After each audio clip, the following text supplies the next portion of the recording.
Hello, everyone. This is Father John, and welcome to the third Sunday of Easter. But before we get to that, as you can guess, we record these a little early. So it's actually Thursday, April 11th, which technically, first of all, the person that we celebrate today is Saint Stanislaus. He always gets April 11th. But we also celebrate my favorite saint, Saint Gemma, today, April 11th. She never gets her due credit, except for with the Passionists, because she was technically a Passionist.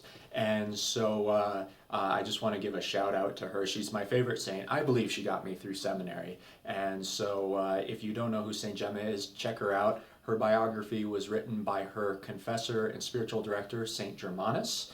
And yeah, you can always just come up to me and talk to me about Saint Gemma. I love Saint Gemma. She's absolutely wonderful. And she's especially the unofficial patron saint of migraines and back pain and pharmacists and things of this nature. So I just want to give that gift to you because she's just been so wonderful to me in my life. Switching over to the third Sunday of Easter. I hope everyone has had a wonderful Divine Mercy Sunday last Sunday. And now we're moving to Jesus speaking to his disciples. He's just risen from the dead. He has said, "Peace be with you," which is what we talked about last week.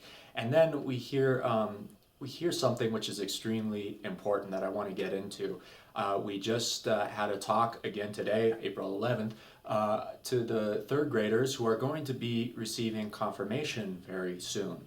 And what we did is we talked to them about the gifts of the Holy Spirit. There are 7 gifts of the Holy Spirit. And so I tried to break down each one with them. It was myself and Miss Elizabeth, and we were talking to them about these things and why they're important. And we needed to distinguish between 2 of the gifts. And I think sometimes even we get these mixed up. And the difference is between the gift of understanding and the gift of knowledge. Knowledge is a good thing. Okay, we have knowledge about many things. In fact, we think we are very knowledgeable because of the internet. All right. Okay, so you can learn just about anything you want now on the internet. So we can memorize a lot of things. We can have knowledge about a lot of different subjects. All right. But that doesn't necessarily mean that we have understanding. All right. Understanding makes knowledge deeper. We can memorize a lot. In fact, a lot of people have degrees, right? I mean, there's a lot of theologians out there today who have lots of knowledge about the Bible. They have lots of knowledge about history. They have lots of knowledge about philosophy. But sometimes when I read this newer stuff that's coming out, I wonder if they have understanding. Okay, and both are gifts of the Holy Spirit. But I would argue that this understanding is a little bit more important, and we hear that in today's gospel. All right. Then he opened their minds to understand the scriptures.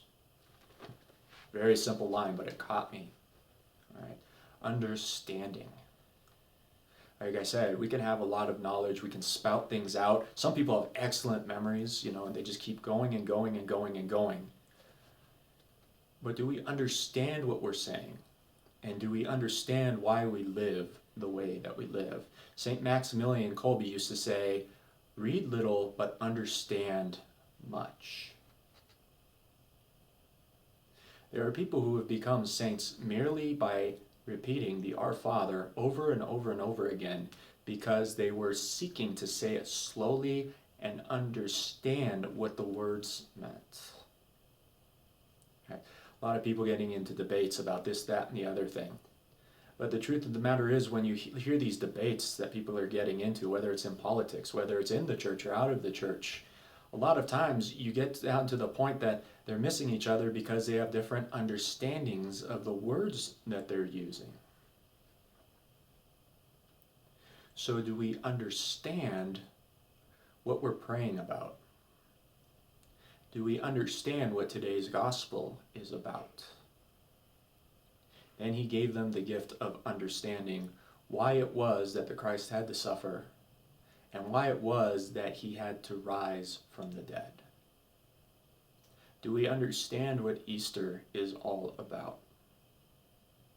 Or are we just going through the motions? Yeah, I'm supposed to be happy now because there's Easter and there's the Easter bunny and Easter eggs and this, that, and the other. I mean, did I understand why I had to go through Lent in order to get to Easter? I have knowledge, all right, I'm sure we do. Sure we do. Yeah, we wear the purple during Lent, and then in Easter we wear the white and gold, right? And we can say Alleluia again.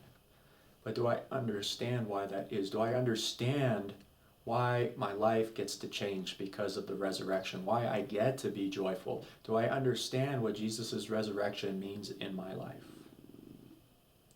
This is incredibly important. So let us ask for a deeper understanding of our faith, a deeper understanding of Jesus Christ. Let us ask for all of the gifts of the Holy Spirit, right? I'm going to do something risky here. I'm going to try and name them off, right? Wisdom, knowledge, understanding, counsel, piety, fortitude, and fear of the Lord. As Pentecost is drawing pretty close, let's ask for the Holy Spirit to come down upon us and give us those gifts, but especially understanding, so that we may pray and understand what we have, so that we might go out and live the life that God has given us. Thank you very much. God bless.